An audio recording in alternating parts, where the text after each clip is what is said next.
All right. Hi, my name is Gord. Welcome to my new channel.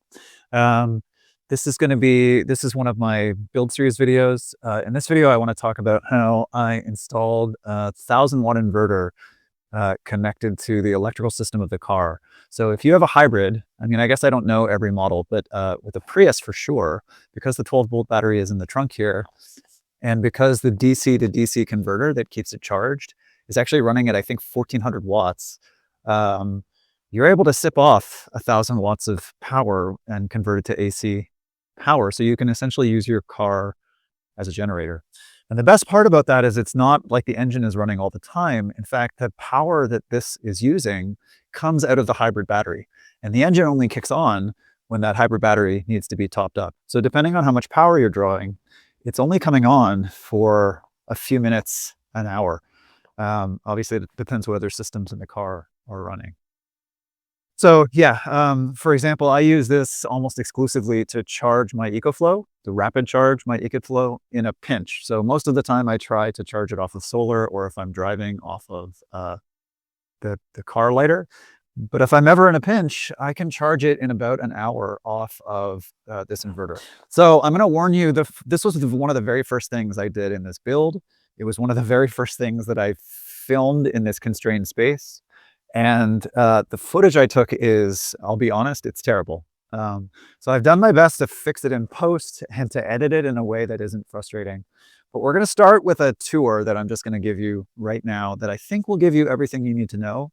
And then if you're looking for more details, you can try to pick through that old footage, but I do not blame you if you don't want to watch this whole video. Before we get going, I want to say that this video is, I think for a lot of you, going to be for information purposes only. This can be very dangerous if you do it wrong. You can kill yourself, you can set your car on fire, or both. This video is going to actually be a remastered version that I had posted previously, and I was really alarmed by the average question I was getting. My average answer was, you are going to hurt yourself if you don't understand what you're doing. So please, use this for an understanding what can be done. But if you're going to ask me a question like, what is wire, or how does watts work, you need to go find an electrician or a professional that can do this for you. If you understand those things, then this is a simple job, but it can be very, very, very dangerous. So I'm just telling you now, if you're going to ask me a bunch of questions that make it extremely clear to me that you don't understand electricity, I'm going to tell you that you shouldn't try this. Okay, with that in mind, let me show you what is possible if you find someone qualified to do this installation. That might be you, it might not be you. You really need to understand whether that's you or whether you need to go find somebody qualified to do this installation. So let's take a look at what's possible. Okay, so before I show you the bad footage that I recorded, I'm just going to give you a quick tour of the system. I think that this should be enough for you to kind of understand what I did. So here's the inverter. It's a 1,000 watt inverter, pure sine wave from Renogy. It's nice because it has a remote where I can control it from the front of the car. Notice that it's mounted on this piece of wood and it's held up by essentially 4 kind of L brackets that are sandwiched, 2 on top and 2 kind of underneath, right? So this is held in pretty steadily. And then the stuff that I pack in my trunk doesn't get in the way of it venting or anything like that. So it's got lots of airflow on either side. So the basic tour of this system then, it comes with these 2 4-gauge wires. It does not come with a fuse. So essentially, you just need to get the black wire on the black of your battery, like undo the screw and just slide the eyelet over and then connect it to the inverter and the Renogy inverter. And it has these nice plastic covers, so you don't have to worry about exposed wires. And then the same thing on the red. You just have to find a way to attach it. Then I added a 100 amp fuse, which you want sort of as close to the battery as you can. It's mounted on the side of here. You will have to cut the wire. And then I did have to kind of install these 2 kind of eyelets and the shrink wrap such that this is now also safe. Then of course the red wire just runs around to the red on the inverter. And then you just route the remote cable wherever you want it. In my case, it goes all the way to the front of the car. Uh, so yeah, as long as you've given this enough ventilation, as long as you've been careful with keeping exposed wires and stuff, because there's a lot of voltage running through here.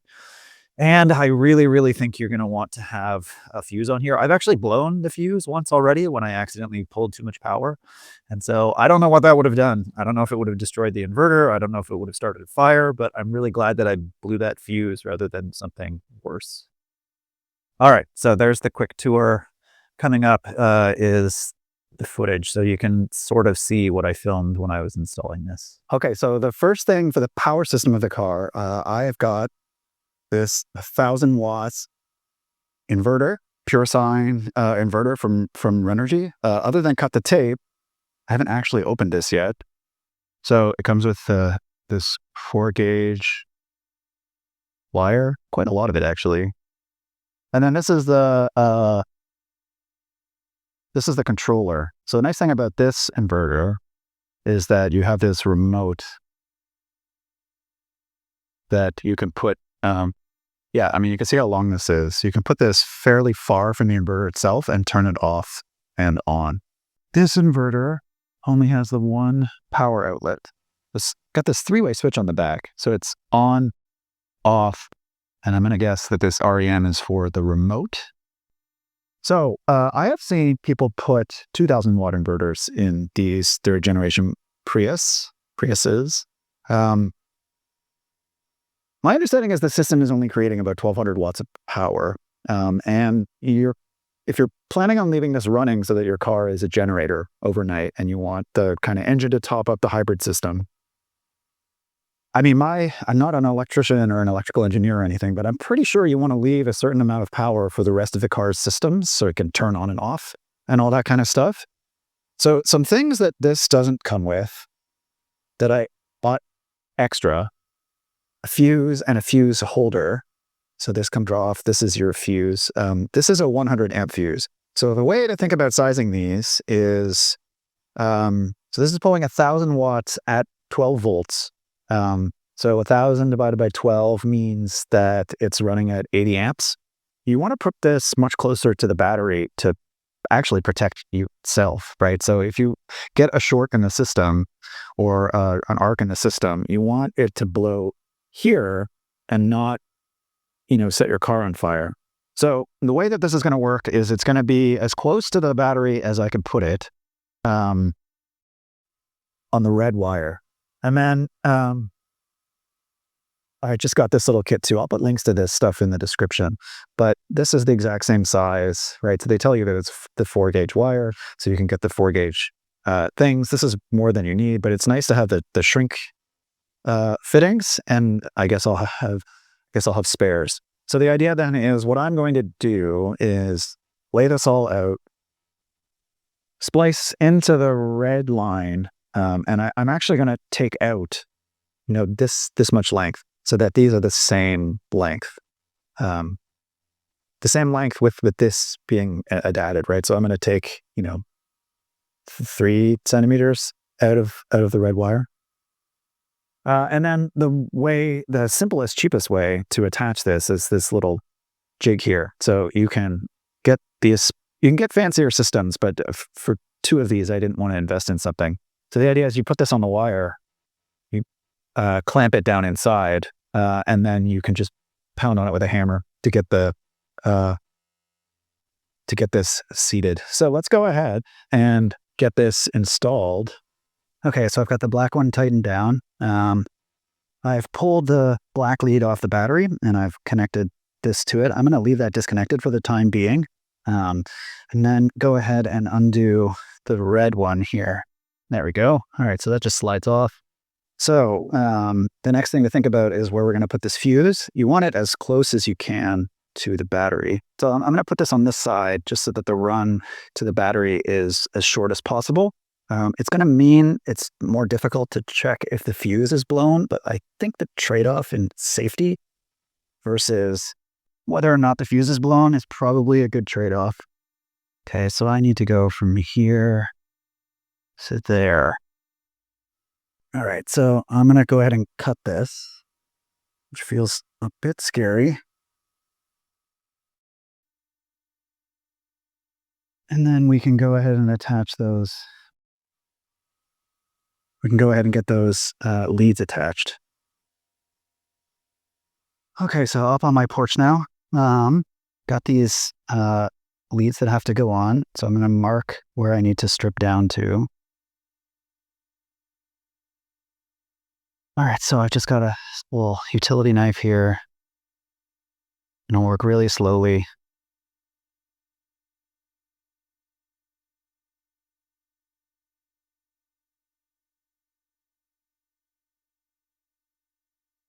All right, I think that worked.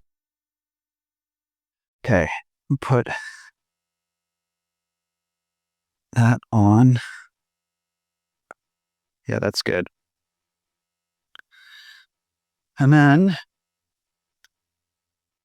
try this little doohickey.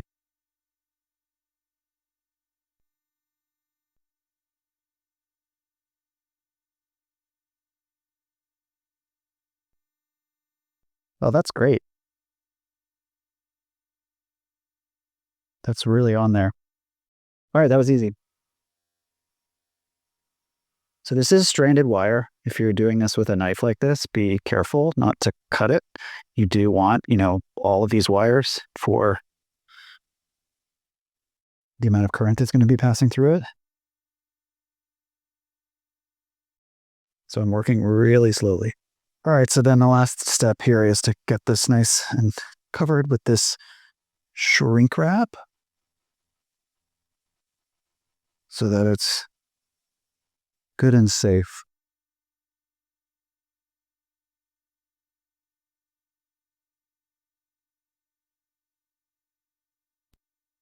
Okay, and there you go. Those are the two connections. So looks pretty similar to me.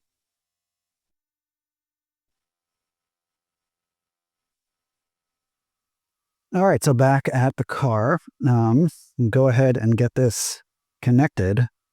So yeah, I know it's not going to be easy to see from up there. This isn't a good space to film in, but literally just screwing this on for, all right, flat washer, the lock washer, and then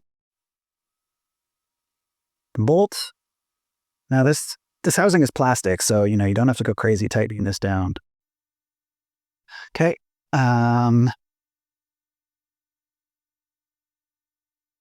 And then the cover.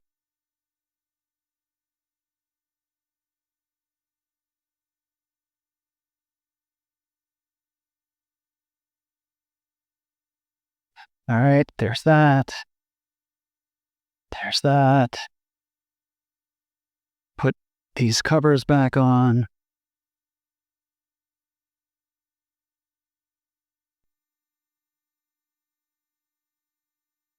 And then these little plastic nuts.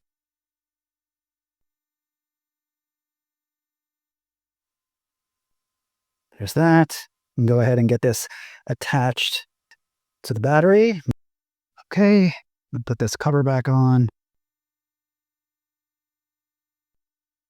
Cool, and then let's, I guess, connect the negative lead, and this will all be on. Let's be sure that it's off. All right, this is now connected. I'm going to start the car. Let's turn on the inverter and see if this is working.